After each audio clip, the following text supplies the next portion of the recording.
What's stopping you from painting and creating art, whether it's physical, emotional or practical difficulties? That's what we're going to look at in this video.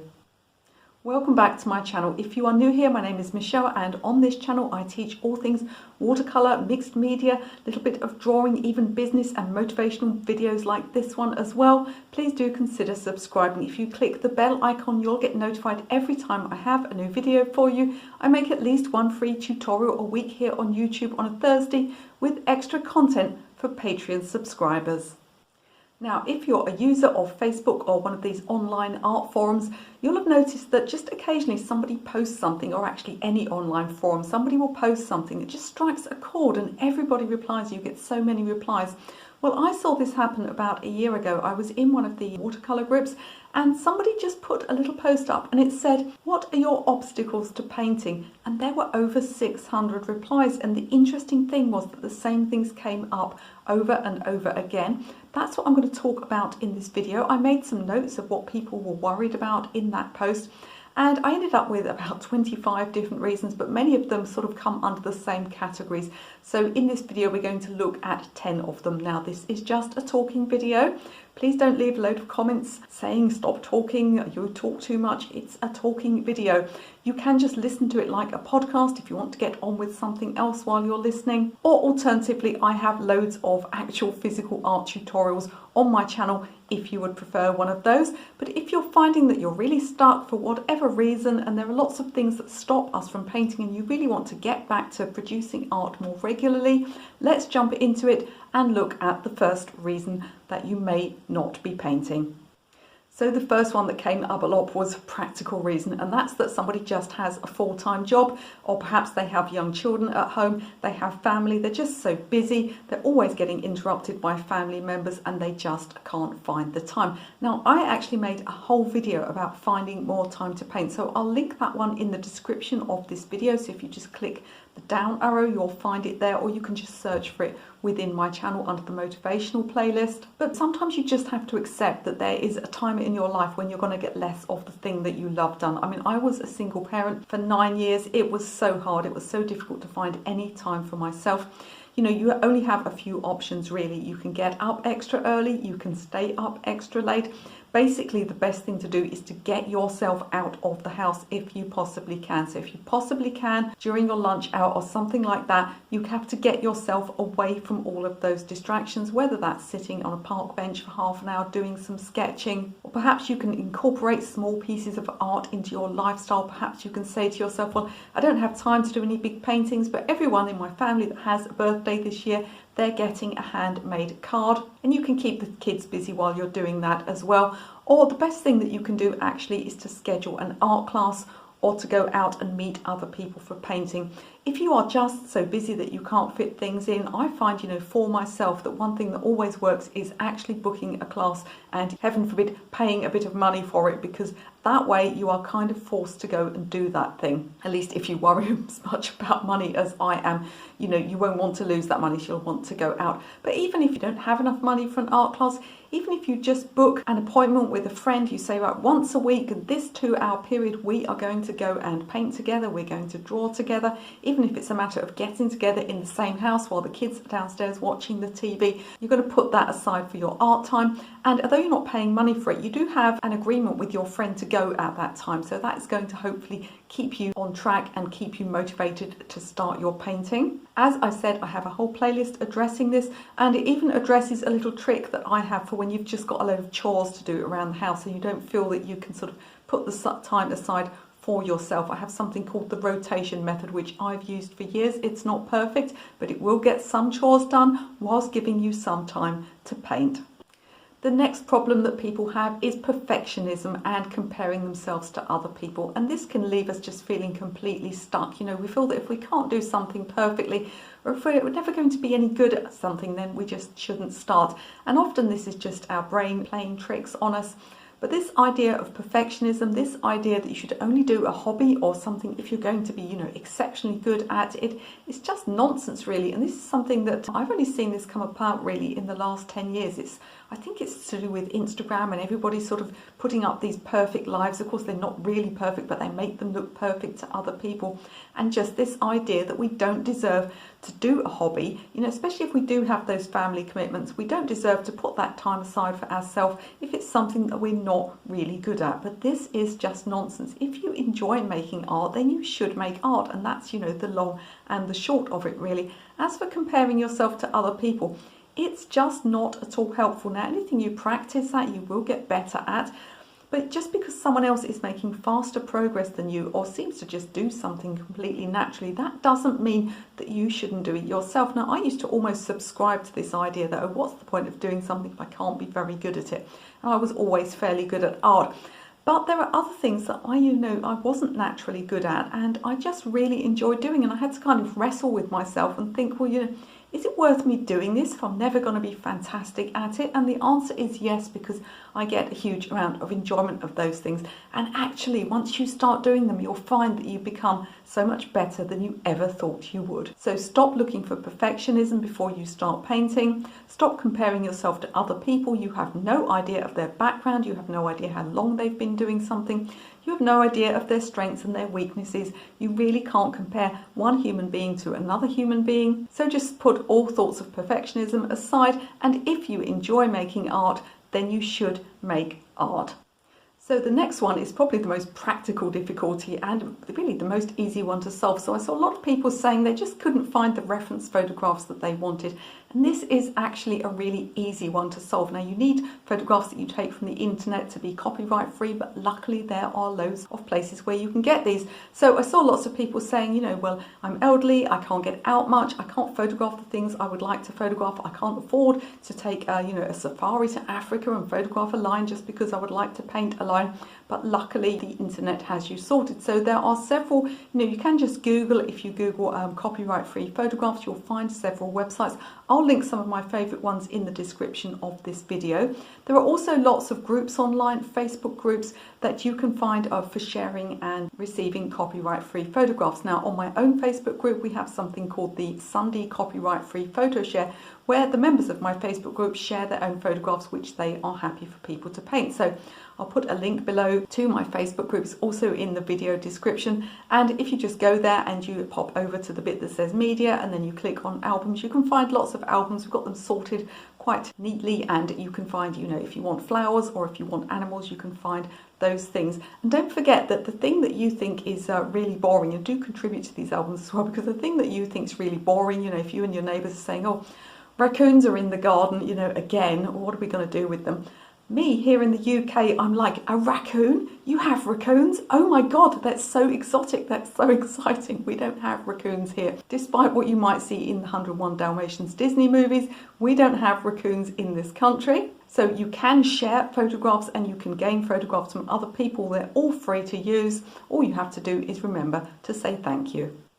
So the next one I have for you is kind of an umbrella one, and that would be self-doubt, lack of confidence, and also this includes other people criticising you. Now, it's a sad thing that sometimes you can find that even members of your own family will laugh at your efforts or criticise you. Now, you have to remember that most people that laugh at the efforts of someone else are actually quite jealous of them, because the truth is that you're trying something that they may not be good at themselves, or they may themselves just be the sort of people that are not prepared to try anything new. It's so much easier, isn't it, to mock other people for trying something than it is to try it ourselves. So you don't want to take any notice of that. And, I'm really sorry for you if there are people, it's happened to me in the past, if there are people within your own circle. And there were people many years ago, I've talked about this in other videos, that told me that I couldn't be a professional artist, I couldn't teach art. It's been my whole career and it's been such a wonderful journey for me. So you don't want to listen to those people at all. The truth is, as I said earlier, if you enjoy something, you should do it. As for self-doubt, we all have that. We all tell ourselves that we're not good enough, and we all tell ourselves that we're not going to do any good at anything. If you find it hard to get yourself in that positive mindset, there is something in between. So you can go from saying to yourself, I'm awful at this, I'm rubbish at this, and you should never tell yourself those things, by the way. If you can't go from that to saying, I'm great at this, I'm going to be brilliant at this, there is an in-between thing. It's the thing that I like to say to myself when I'm having those self-doubts about activities, and it's just to say to myself, let's just see what I can achieve. Let's just give it a go and see what happens. And that's much easier than telling yourself, something that seems untrue and unrealistic, that I'm going to be fabulous at this, I'm going to be a fantastic artist. You don't need to tell yourself that, but you must stop telling yourself negative things, because every negative instruction you give your brain is just going to help you to fail. So stop worrying about confidence. None of us feel confident when we start something new. All you have to do is tell yourself, I'm going to do this as best I can. I'm going to make the best effort I can. I'm going to try it really hard. I'm going to keep learning, and let's just see where it takes me. At this point in the video, as always, if you're enjoying this video, could I ask you please just to click the like button, click the thumbs up button. YouTube rewards channels with audience interaction, so if you like, share, subscribe, or leave me a nice comment, YouTube will show this video to more people. Also, if you have anybody in your life that you think this video would really help, please do share it with them. It might give them just the push that they need. So the next problem that people had was lack of room for art supplies and lack of space to paint. Now again, this is something that I can relate to. There was a time when the only place for me to paint was on the dining room table, and I usually had to fight with my daughter's homework and piles of ironing and all sorts of other things. So this is a difficult thing. What I would say to you is that you need to find a way of having your supplies sort of compact so that you can bring them out whenever you need to. Now I've got here, this must be 30 years old, this art bin, and it's one of those things that opens out, it's got the little trays in, and it's one of those things that I spent too much money on. I could have just gone to the DIY store and got myself a toolbox. To be honest, they are just as good. Just check that the longest compartments are long enough for your paintbrushes. And I don't use that box much anymore, but I used it for years, particularly for going to art classes. And of course, when I was teaching, I had crates full of stuff as well. But I always had that basics box. I had a little palette in there. I had some brushes in there, some masking fluid, some little scraps of paper. You can keep even a small water jar in there. You can keep everything in that little box, and then you just need a pull-out table. And sometimes this can be almost a bit of an excuse, because you can say to yourself, well, it's all right for Michelle, she's got a studio. Well, actually, I lost my big studio because I had to move house, and I just have a living room now. This would be where most people watch the TV, but I've turned it into an art studio.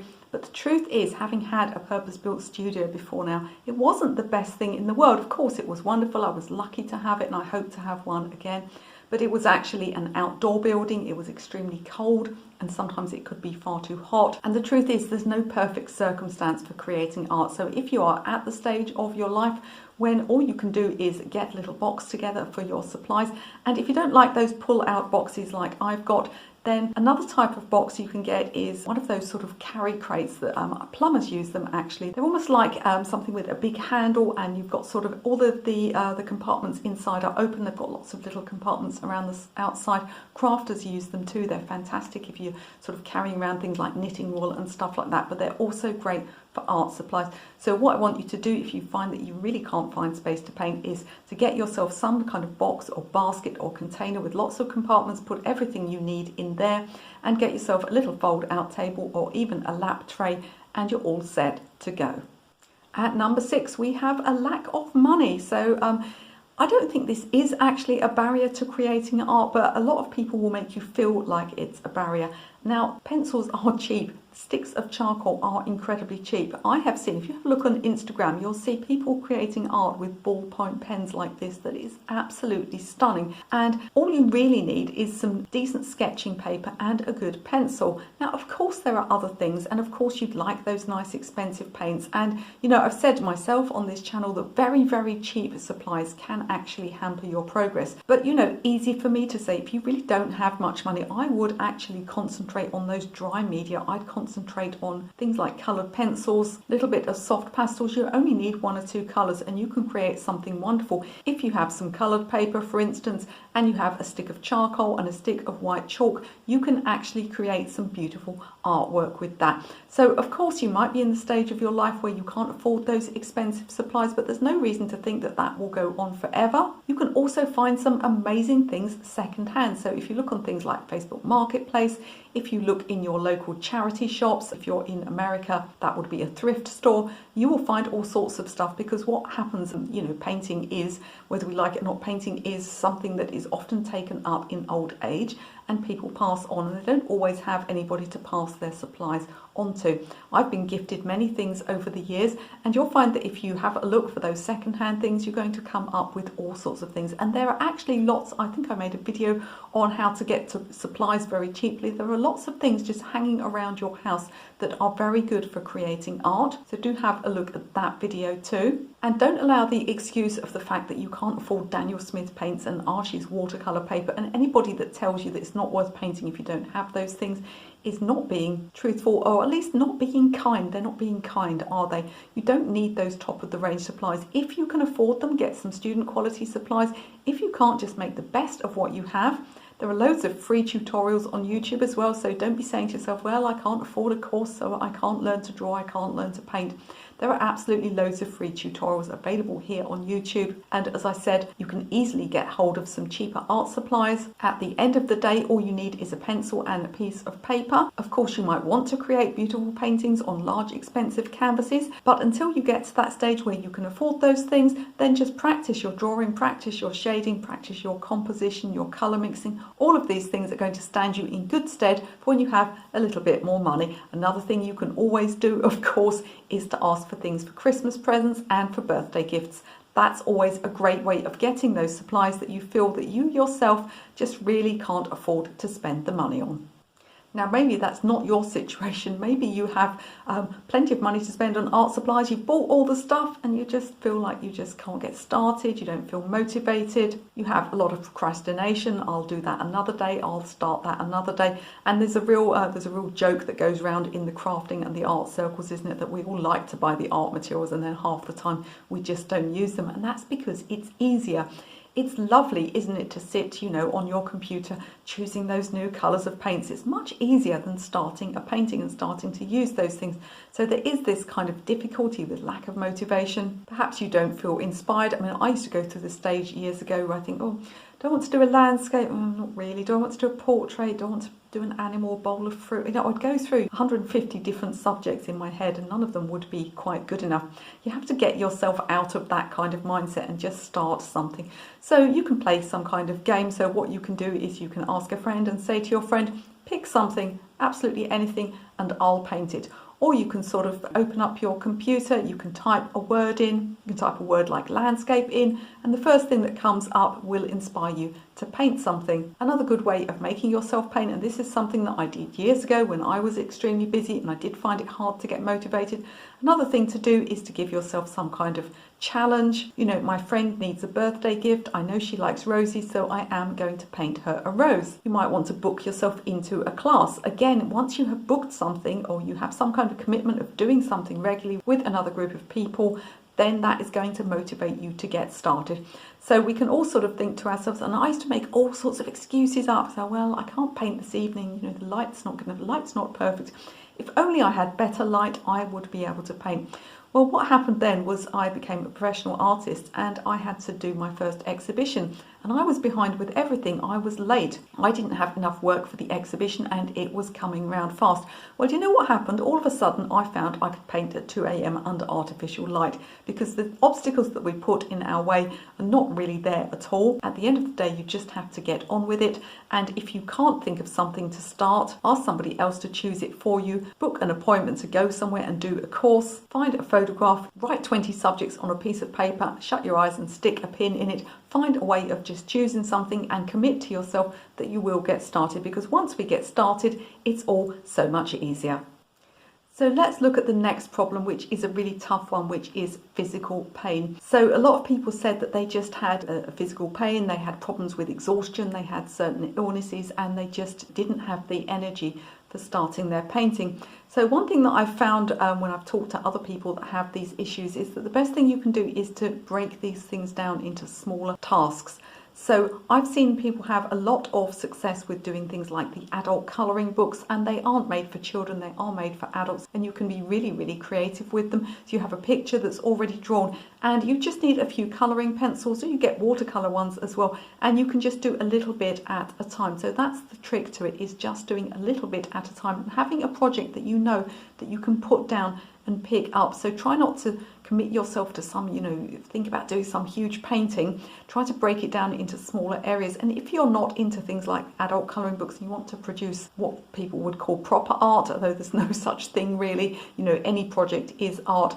But if you want to do more of a traditional type painting, then what you want to do is break it down into smaller stages. And it can be easy to feel overwhelmed at the idea of doing a huge painting, and you don't have the energy, you know that you can't paint for very long before you start to feel unwell, or you start to have some pain going on. Perhaps you have back issues, perhaps you have visual issues and you can't focus for very long. Then what you want to do is break things down into smaller stages.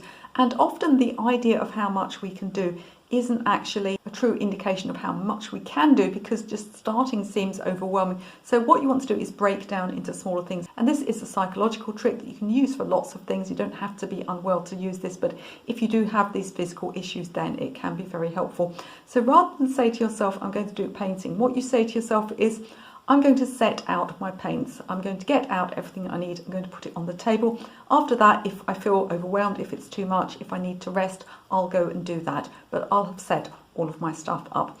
And then once you've set out your things, you can either leave it at that point and go and rest, or if you have set out your things and you're still feeling okay, you can say to yourself, well, I'll just start the drawing. I'll just start the underdrawing, and then tomorrow or a later time, I'll do the painting. And again, once you've done that drawing, you may feel that actually, I'm still feeling okay. I do have some pain, but this is kind of distracting me from it a little bit. So I feel I could carry on and start a little bit of painting. So the trick is to break those things down into smaller tasks. And then within that painting, you just say to yourself, right, I'm just going to paint the sky. I'm going to paint the sky, and then I'm going to go and rest. So break these things down into smaller tasks, but do give yourself permission to carry on painting if you feel okay at that time, because often actually once we start doing these creative things, it does take our mind off of the pain. And if you felt that you were overwhelmed and you possibly couldn't do any painting that day, then you might find that once you've set your stuff out, you can.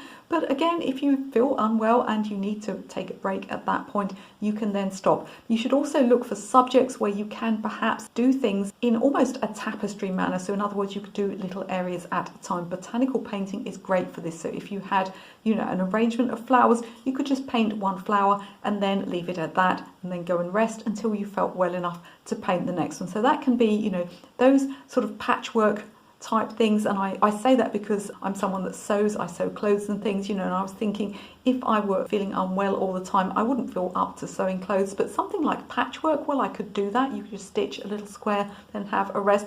You want to approach your painting in that patchwork manner. So look for those subjects where you can just fill in small areas at a time, or break it down into small areas, and you're going to find it so much easier than that overwhelming feeling that, you'd love to do a big painting, but you just don't have the resources within you to get it done.